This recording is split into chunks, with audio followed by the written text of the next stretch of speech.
Saddle soap has been around for literally centuries in all different forms. As long as there have been saddles and related tack, there have been needs to clean them, and those formulations for cleaning have evolved over time. Likely in the beginning, centuries ago, methods were mostly water and animal fats and oils. As technology and access to varied ingredients has increased, so have the variations and formulations of saddle soap. They are primarily intended to clean, condition, and offer some water resistance and wear protection to horse tack and leather in general. They are also intended to help soften and make leather a little more flexible, especially for hard saddle and tack leather. As part of this, their formulas generally include ingredients that intentionally weaken leather fibers, which, you guessed it, helps make them a little softer and more flexible. It also leads to them breaking down faster over time. For some applications, this can be excellent. For others, it might not be. Saddle soaps are available in several forms, including paste, liquid, and bar forms. Some of the more recognizable saddle soaps today include the Belvoir Tack Conditioner, that's from around 1800, and Fiebing's saddle soap from around 1895. There are likely dozens of manufacturers today, each with their own take on the formula and results. So here are a few helpful things to keep in mind. Saddle soaps have several purposes. 1 is to clean the leather. 2 is to condition the leather. 3 is to provide some water and wear resistance to that leather. So to accomplish this, they can include a lot of different ingredients. We're going to go through some of the main ones right now. And here are some popular ingredients in saddle soap. They include water, gum rosin as a binder, sodium tallowate. This is a mixture of animal fats, tallow, with sodium hydroxide, lye, that reacts to produce a fatty acid salt. This is often used in soaps. Sodium hydroxide, lye, a caustic soda, tallow fatty acid, these are bovine fats, tricyclic monocarboxylic acid, also known as rosin, sodium carbonate, a water-soluble salt filler, and paraffin wax, a petroleum-derived wax used to help soften fibers. Some can include borax, which is a water-soluble substance that has a very basic pH. It's often used as a household cleaner. And glycerin, a sugar alcohol that draws water to itself. Coconut oil, other oils, polyethylene glycol, which is a petroleum-based compound, and stearic acid, which is a waxy fatty acid. So there can be a lot of different ingredients in a saddle soap, some natural, some synthetic, and it can certainly vary by manufacturer and even particular product. So when you're getting one, check out exactly what may be in it. All right, it's time for the cool part. We're gonna clean some leather with saddle soap. So we've got 3 here. We're gonna pick one. Now Fiebing's is really popular, so we're looking at 2 of those, and Kiwi is also a very popular one. And if you look, Kiwi has this cool little mechanism where you turn it, then it kind of pops the top. That's neat.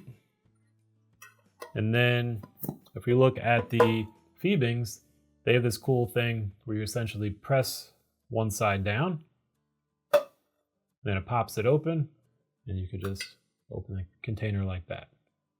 So it's pretty neat.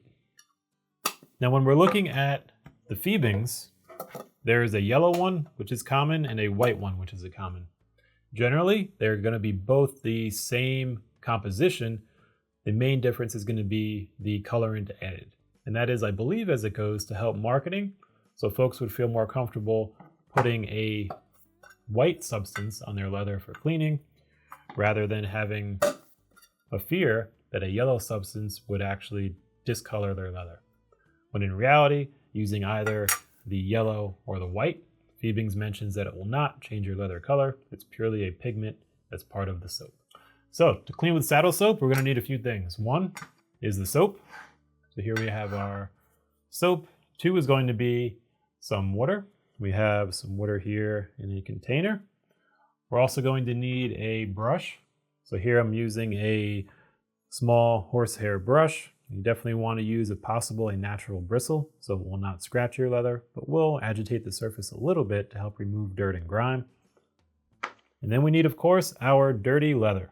So here we have a sample of leather that is thoroughly dirty, and you can kind of see the dirt all there, all on it. And the first thing we want to do is get a nice lather. So we're going to take our brush, we're going to dip it in the water and get it wet.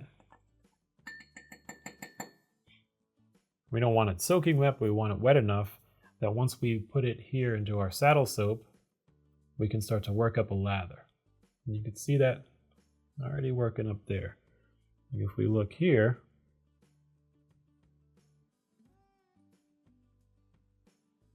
you can kind of see that coming together. And even on the brush, you can see a nice lather building, almost like, you're shaving or something. You want to build that up. And then we want to apply that to our leather. We want to go in different areas, because otherwise we would just be mushing dirt all around. And so we kind of want to work over small areas, especially if you have, if you're doing it on shoes or boots or something larger like a saddle. We could see here already, it's already lifting some of that dirt and grime from that side, and this one's still very dirty. So we're going to work on this. Now some of that dirt's probably already getting on that brush. So we're going to kind of rinse it out a little bit in our water here. Make sure we kind of shake that off, and then develop a little bit more of a lather. Then we're just going to work our way over this and kind of doing our circles, lifting all that up. You're really letting the soap and the brush do the work. And look at it work its magic. Those are some pretty cool swirls too. All right, so we've done that. So the next thing we want to do is we will then take a soft cotton cloth. Generally a lint-free cloth is going to be great. I like cotton because it's soft, it's absorbent as well, and it won't scratch the leather or leave any much lint behind. And once we work over this lather, we're going to want to wait a few seconds and then start to take it off with our cotton cloth. You could really see the leather's getting a lot cleaner now. And I'll take another cotton cloth as this one gets dirty with the dirt coming off. And as we look, the more we wipe off that dirt, it was like a reddish brown dirt, and then we get less and less as we go. We just kind of want to wipe that off and see how much is still left. If you've been out in any kind of like a red clay environment or a sandy environment, you may have to do a few different passes. And so in that case, we'd want to make sure our brush is clean, and then we'd come back, we'd do another pass over here and wipe off again, and essentially repeat until you're having a pretty clean pickup from your rag, knowing that most of that dirt is off and you've got just your leather remaining. If you do have a large piece and you're going area by area, like boots or a saddle, once you're done, you could do one more pass over everything just to make sure it's got a clean, consistent application, just to make sure that everything is thoroughly clean. And also you're kind of letting it eventually dry at the same pace, and you've got kind of an overview pass at the end to even everything out. So once that step is done, the next thing we want to do is make sure we have some clean water, and then we want to get a clean rag and basically moisten it with that water. Make sure it's not dripping wet, you just want it to be wet enough. And then just rub it over again to make sure we're removing any of that soap residue that may still be there.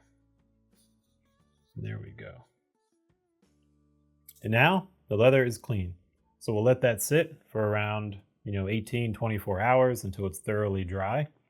And then depending on what you're looking to do, you may want to add an additional conditioner or surface protectant. Saddle soap does have a lot of conditioning agents in it, so you may be fine. It does have some water resistant agents in it.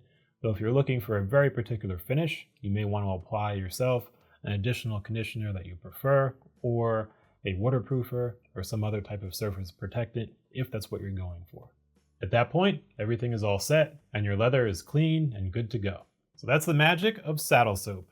There's some really great ones out there. Some folks have used it for decades and love exactly what it does. So depending on what you're trying to do, this could be a great option. And there you have it. Until next time.